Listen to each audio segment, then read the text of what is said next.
తప్పు కానీ న్యాయం కానీ జరిగింది జరిగిపోయింది. ఏదో ఒకటి పరిష్కారం చెప్పండి. జనాలు రేపొద్దున మిమ్మల్ని చూసి నేర్చుకుంటారు. ఆ అమ్మాయిని ఈ విధంగా జరిగింది కాబట్టి పెళ్లి చేసుకోవాల్సిందే నువ్వు అని అంటున్నారు. తప్పకుండా చేసుకోవాల్సిందే నువ్వు అనేది ఏంది, చేసుకోవాలి. ఎందుకంటే ఆ అమ్మాయి జీవితం నాశనం కాకూడదు. తప్పకుండా ఆ అమ్మాయిని పెళ్లి చేసుకుంటేనే దీని బ్యాలెన్స్ అయినట్టు ఉంటుంది.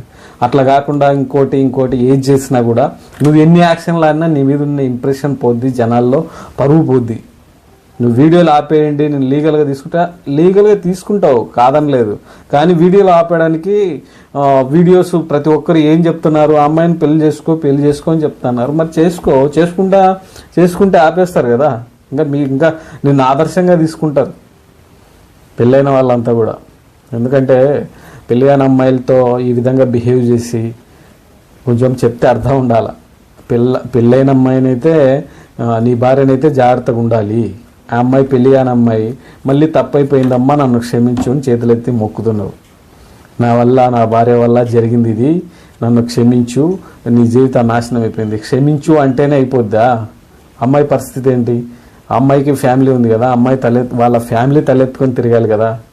మరి ఎలా ఇవన్నీ మర్చిపోయి మా ఇద్దరి మధ్యన బాండింగ్ 2.5 సంవత్సరాలే ఉండింది. నేను ఒక వీడియోలో ఇంకో వీడియోలో మేమిద్దరం ఎటువంటి తప్పు చేయలేదు, తన ఆమె రూమ్లోకి నేను స్నానం చేయడానికి మాత్రమే వెళ్ళాను, అంతలోకి వచ్చి ఈ కట్టుకథలు ఉన్న ఇంప్రెషన్ పోగొడతాయి. తప్పు జరిగిపోయింది అని ఒప్పుకున్న తర్వాత మరి తప్పు జరిగిపోయిందంటే ఇప్పుడు అమ్మాయిని పెళ్లి చేసుకోమంటున్నారని, మీరిద్దరు భార్యాభర్తలు మేము కలిసే ఉంటామని అంటున్నారు. అంటే మీరు బాగుండాలి, మీ భార్య బాగుండాలి, మధ్య నీ అమ్మాయి నాశనం అయిపోనే. క్యా ఈశ్వర్ సాయ్ కైసా సోస్తా హాయ్, కరెక్ట్ కాదు కదా. సరే, ఏది ఏమైనప్పటికీ జనాలలో మాత్రం నీకున్నటువంటి బ్యాడ్ ఇంప్రెషన్ని పోగొట్టుకోవాలి, ఆ అమ్మాయికి న్యాయం చేయాలి అనుకుంటే కనుక నువ్వు తప్పకుండా చెప్పేది ఒకటే, ప్రతి ఒక్కరు అదే చెప్తున్నారు. నువ్వు నీ ప్రెజర్ తట్టుకోవడానికి, నీ ఇంకోటి తీర్చుకోవడానికి ఆ అమ్మాయి ఏం పెద్ద ఆట వస్తువు ఏం కాదు, నీ బానిస ఏం కాదు కదా. నీ భార్య అట్లా నీ ప్రెజర్ ఉన్నప్పుడు నీ భార్యను ఎంటబెట్టుకొని నీ భార్యతో తీర్చుకో. అట్లాంటిది వదిలిపెట్టి నువ్వు పెళ్లి కాని అమ్మాయితో నేను ప్రెజర్లో చేసేసా, ఆ తప్పేం జరగలేదు, చేసేసాను ఒక వీడియోలో, చేయలేదని ఒక వీడియోలో, పెళ్లి చేసుకోమంటున్నారు, నా భార్య ఉంది, నీకు పెళ్ళి అప్పుడు రిలేషన్ స్టార్ట్ చేసేటప్పుడు భార్య పిల్లలు కనపల్లినా నీకు? అంటే అప్పుడు నీ అవసరం తీరాలి. అంటే దొరకనంత వరకు దొరికిన తర్వాత ఈ రకంగా పూజారి మాటలు మాట్లాడతావు.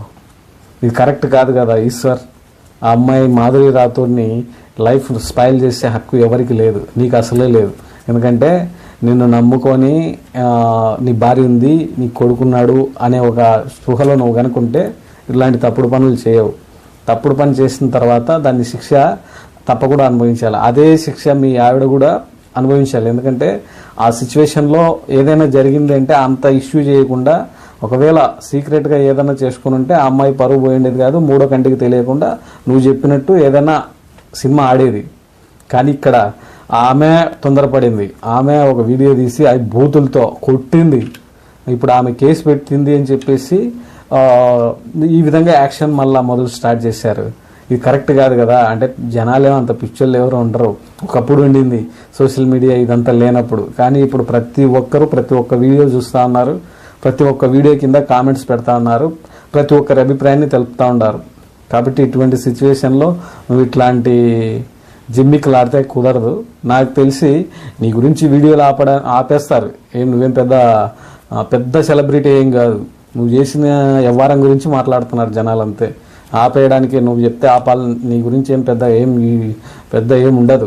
నువ్వు చేసిన అన్యాయాన్ని ఎవరైనా ఏలైతే చూపుతారు. కాబట్టి తప్పకుండా నువ్వు కరెక్ట్ డిసిషన్ తీసుకొని కరెక్ట్గా ఒక వీడియో రిలీజ్ చేయి, అందరూ ఆపేస్తారు అంతే తప్ప ఇంతవరకు కూడా నీ కుటుంబం గురించి కానీ నీ గురించి కానీ ఎవరైనా వీడియోలు పెట్టారా? పెట్టలేదు. ఎందుకంటే ఇవన్నీ ఏం జరగలేదు కాబట్టి. మరి జరిగిన తర్వాతనే పెడుతున్నట్టే అర్థం చేసుకో. ఇది ఫ్రెండ్స్ నా అభిప్రాయం అయితే ఇది. ఇంతసేపు మీరు ఓపిక్గా ఈ వీడియో విన్నారు. ఇక మీ అభిప్రాయాన్ని కూడా కామెంట్ రూపంలో తెలియజేయండి. మీరు మీ కామెంట్లను బట్టి నెక్స్ట్ వీడియో ఏంటి, నెక్స్ట్ ఏ స్టెప్ తీసుకోబోతున్నాడు దాని గురించి మళ్ళీ మాట్లాడదాం. ఇంతసేపు ఓపిక